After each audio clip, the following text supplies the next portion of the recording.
Saan na to patungo? Saan ako patungo?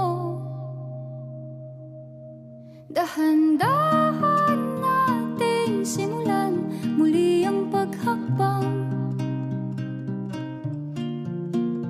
Dahan-dahang tumingin sa salamin upang makita ang ating kagandahan.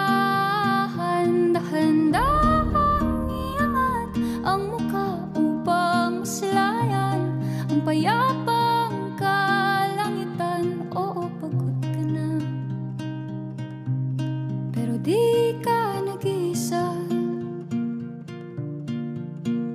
kaya't lumaban